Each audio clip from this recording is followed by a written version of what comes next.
Hello, I'm Daniel from Blue White, and in this video, I'll review the Auto Prime input for our S-Series chemical metering pumps.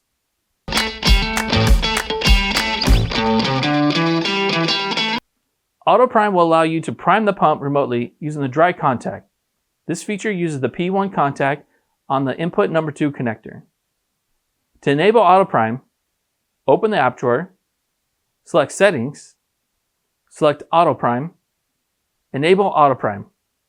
Input the values, prime duration in seconds, and % motor speed. Confirm by selecting Save, and then select Home. Note: the pump will not specify on the main screen that Auto Prime is enabled. Note: please use caution when using this feature, as the pump may start or change speeds at any time. Note: Auto Prime will not operate in local only mode, or when the pump is off or in standby mode. Thank you for watching this episode of the Blue White Academy.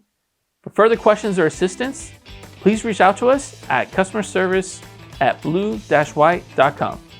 And for more information, please visit blue-white.com.